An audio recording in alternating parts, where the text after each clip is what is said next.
जय माता दी दोस्तों। आज मैं आपके सामने चौथ माता की व्रत की विधि और कथा दोनों लेके आई हूँ। तो अगर मेरी ये विधि और कथा आपको अच्छी लगी तो प्लीज़ मेरे वीडियो को लाइक करना, चैनल को सब्सक्राइब करना और शेयर करना ना भूले मेरे वीडियो को। तो सबसे पहले मैं आपको चौथ माता के व्रत की विधि बताने जा रही हूँ। तो सुनिए विधि। चौथ माता यानी गणेश चतुर्थी का व्रत महीने की बदी यानी कृष्ण पक्ष की चौथ को करते हैं। उस दिन सवेरे उठते हैं, सोच से निपटकर व्रत करने का विचार कर लें। बाद में दिन भर निराह रहकर शाम को एक लकड़ी का पाटा ले, अथवा पाटा ना हो तो जमीन पर चौका लगाकर गणेश जी की मूर्ति का चित्र रखें और उस चित्र पे सात या मार दे। अब वही जौ या गेहूं के आखे पूर कर उस पर जल का कलश रख दें। वह दीपक जला लें।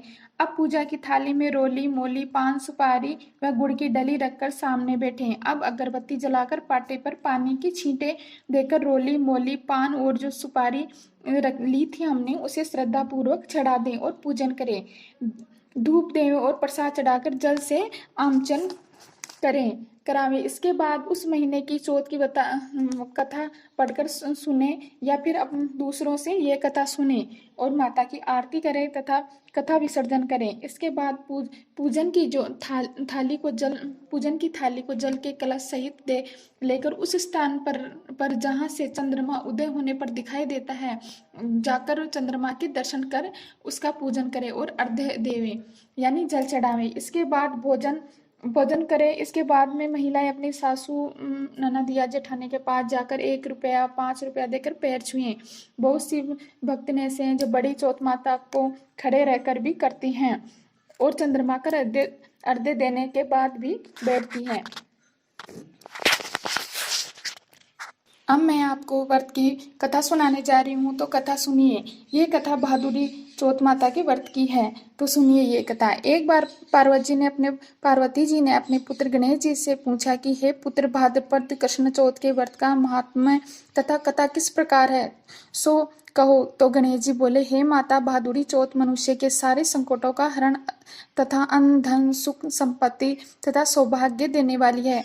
इस दिन विनायक जी एक दंत, हेरंबक, विकट, वक्रतुंड, आगुख, विघ्न विनाशक, गणाधिपति, कृष्णा पिंगल, गजानन, लंबोदर और भालचंद्र, इन 12 गणेशों की पूजा की जाती है।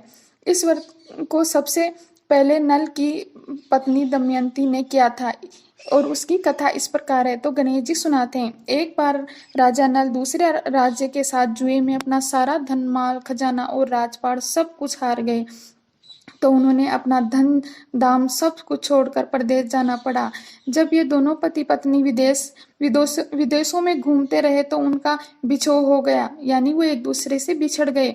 दोनों को एक ही अलग अलग जगह सेवा चाकरी करके अपना जीवन बसर करना पड़ा।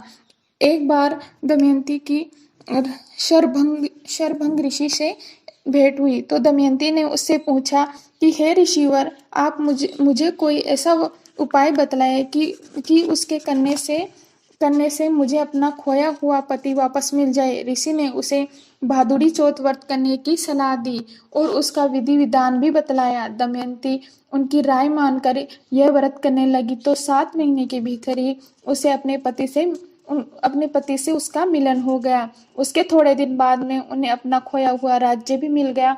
धन संपदा सब कुछ प्राप्त हो गए।